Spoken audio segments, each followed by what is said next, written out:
Alain Alexandre, bonjour. Bonjour. On a beaucoup de plaisir à vous accueillir avec votre ami et complice Michel Kroganek. Vous publiez un livre, une somme, vraiment, on y apprend beaucoup de choses, sur la vie industrielle dans l'agglomération rouennaise. Le titre, c'est Histoire d'usine, 180 ans de vie industrielle dans l'agglomération rouennaise. C'est publié aux éditions de l'Écho des Vagues.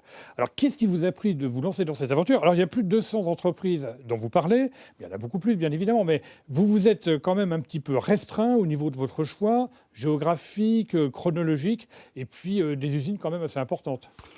Alors, nous avons voulu faire un inventaire un petit peu des usines qui ont marqué notre histoire industrielle dans l'agglomération, mais lorsque nous avons travaillé avec toutes nos archives, nos sources, et nos sources sont extrêmement variées et importantes, ce sont les archives départementales, mais ce sont aussi la presse, le journal de Rouen. Attendez, pardonnez-moi, je vous interromps. Combien d'années de travail? Allez, dites-nous la vérité.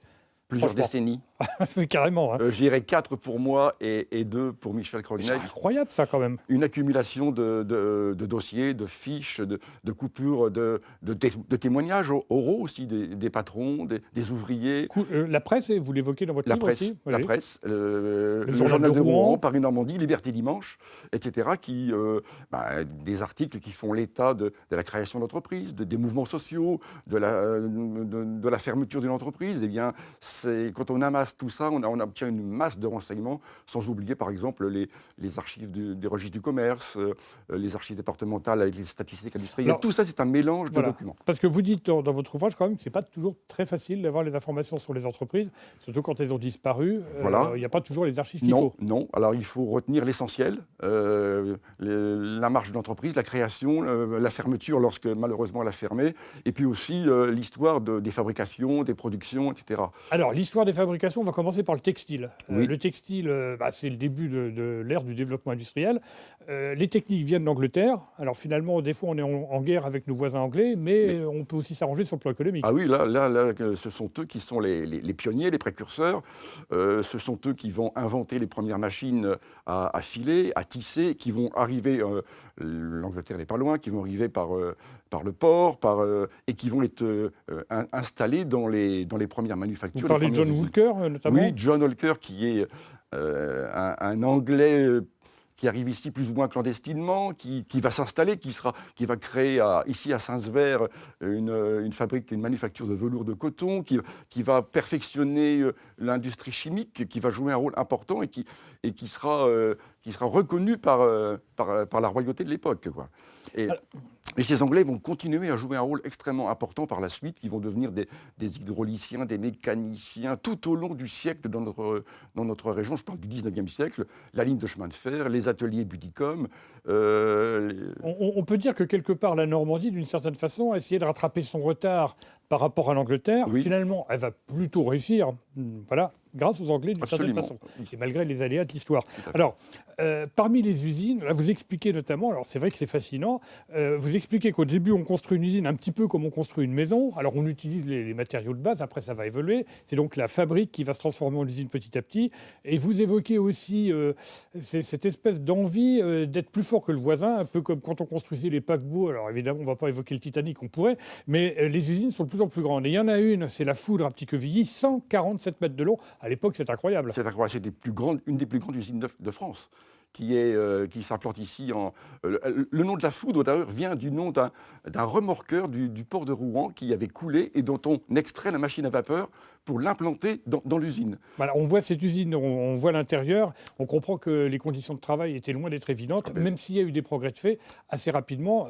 Pas toujours pour faire plaisir aux ouvriers, mais aussi pour être plus rentable. Absolument. Soyons clairs. Et les premiers ouvriers, la première main-d'œuvre qui arrive à la Foudre, cette usine de Petit-Quevilly, ce sont des Anglais. C'est-à-dire que les patrons anglais, les ingénieurs, arrivent avec la main-d'œuvre. Ce qui n'était peut-être pas bien perçu à l'époque par la main-d'œuvre locale, qui voyait une certaine jalousie ici par rapport à cette main-d'œuvre arrivée d'outre-Manche. Mais cette usine de la Foudre est caractéristique de l'ère industrielle.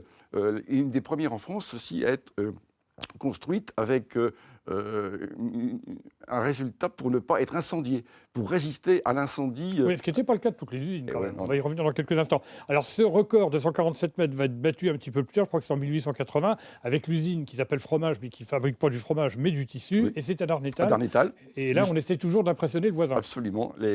La dimension de l'usine est impressionnante. La grande usine est un reflet de la position sociale du patron. Parce qu'à l'époque, il n'y a pas beaucoup de réclames, comme on disait.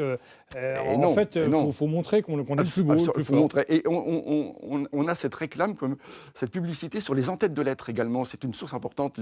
Alors bien sûr, elles apparaissent comme les usines comme grandioses, mais elles le sont en réalité, construites en briques. Alors il faut rappeler que les premières usines sur les cours d'eau, elles étaient construites de type la maison normande. La vallée du Cailly est un bon exemple avec l'accorderie Valois, qui est un bon exemple de cette structure verticale de l'entreprise. Et on arrive ensuite avec les modes de perfectionnement venus d'Angleterre à la grande usine de briques horizontale, avec parfois ces sheds, vous savez, ces toits en dents de scie qui permettent un éclairage des ateliers et avec une main-d'œuvre beaucoup plus importante. On passe de 30 à 40 ouvriers très très vite à 200, 300 et jusqu'à 1000 personnes. Alors, vous citez la Cotonnière à Saint-Étienne, l'Hélier Rivière à Rouen, Levasseur-Houlme, des entreprises qui ont été célèbres à leur époque et qui étaient aussi, j'imagine, représentatives du mode de fonctionnement.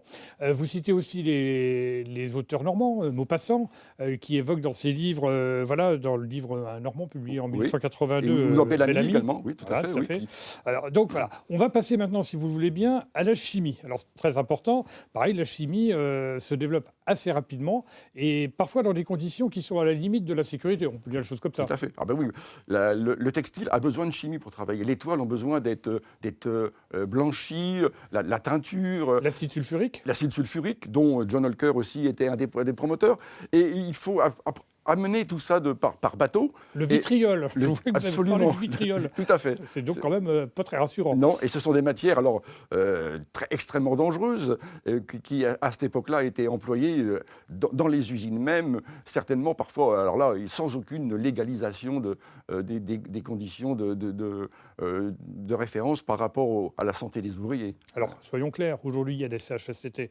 Et c'est très bien, il y a des médecins du travail, et c'est très bien. À l'époque, il n'y a pas tout ça. Et le mode de fonctionnement social, on peut dire qu'il est un peu, paternaliste. Tout à fait, oui. Les patrons, en particulier du textile, sont implantés sur des zones où ils sont un petit peu les seigneurs du lieu.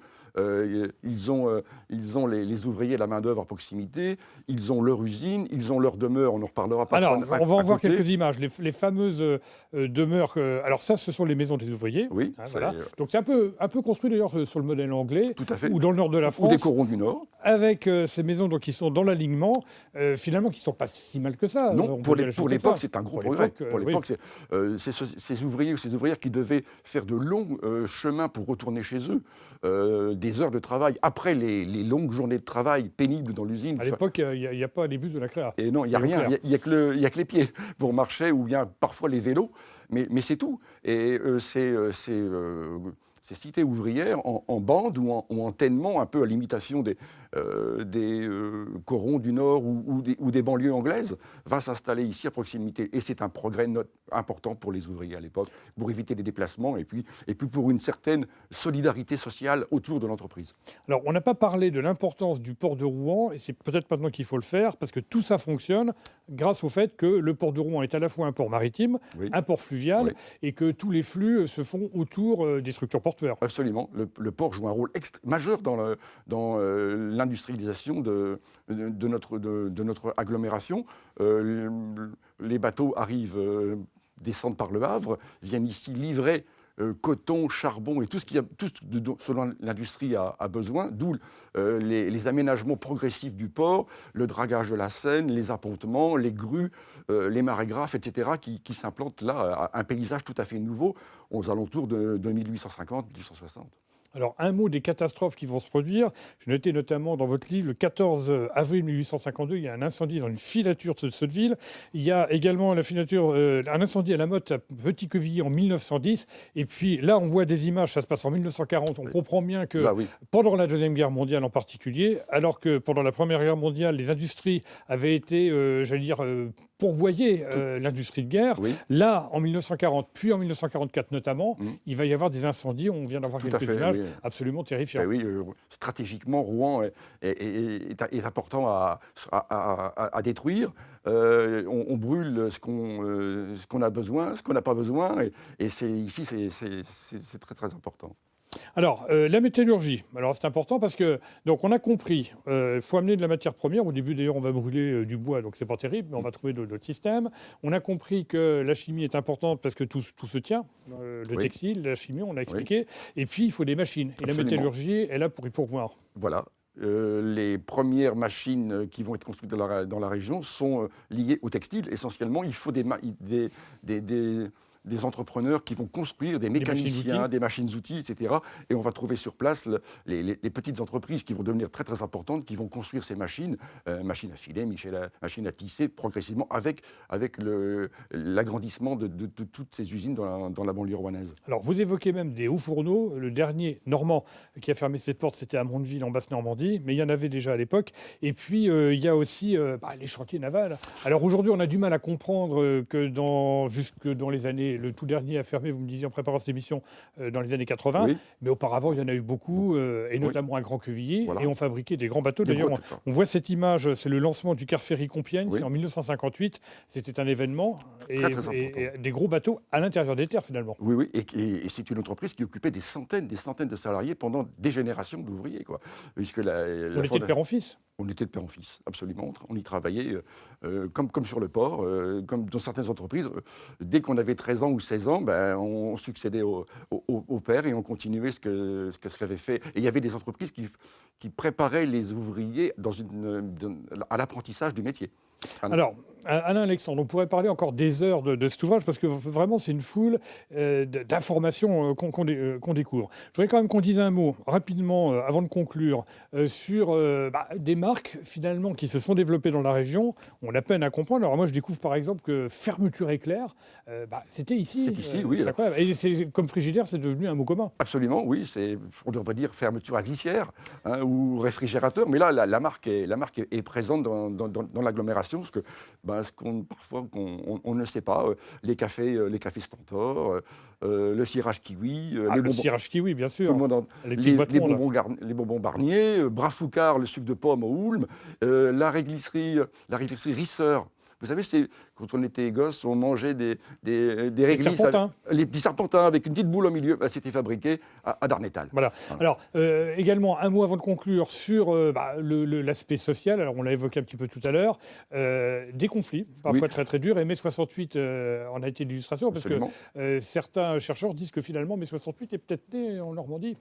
Je crois que c'était... Vous êtes bien placé pour en parler, je crois. Oui, on pourrait en parler longuement. Les conflits sociaux, les revendications sociales ont toujours existé depuis le début. 1825, première grande grève des ouvriers fileurs du Houlme. Émeute, 1825, alors qu'il n'y avait aucune légalisation. C'était très dur déjà à l'époque. C'était interdit. Puis petit à petit, il a fallu le droit de grève, la reconnaissance des syndicats et dans les entreprises, des mouvements sociaux alors qui portaient sur l'augmentation des salaires, l'amélioration des conditions de travail. Et puis depuis quelques années... Pardonnez-moi, je vous interromps. Quand on parle de l'amélioration des conditions de travail à cette époque, je ne dis pas qu'aujourd'hui, ce n'est pas important, mais à l'époque, c'était révolutionnaire, quoi. Peut-être tellement c'était dur. Absolument, absolument. Et puis, de nos jours, la défense de l'emploi, avec la mondialisation, avec les délocalisations, les plans sociaux. Dont les chantiers navals, qui sont transposés dans le sud-est asiatique. Et puis, plus récemment, Petroplus. On arrive avec des revendications où c'est la défense de l'emploi, le droit au travail qui est posé. Une toute dernière question, et je vous promets, on va s'arrêter, mais il faut que les gens découvrent votre ouvrage. Pourquoi, d'après vous, c'est important de garder cette mémoire collective d'une certaine façon? Il y a un devoir de mémoire aussi en ce qui concerne les industries et tous ceux qui y ont travaillé, qui y ont vécu et parfois qui sont morts. Je pense devoir de mémoire, mais devoir d'histoire également. Ces entreprises ont profondément marqué l'histoire industrielle, l'histoire économique, l'histoire sociale de notre région. Des dizaines de générations d'ouvriers, d'ouvrières ont travaillé dans les usines et à la lecture de l'ouvrage, chacun s'y reconnaîtra.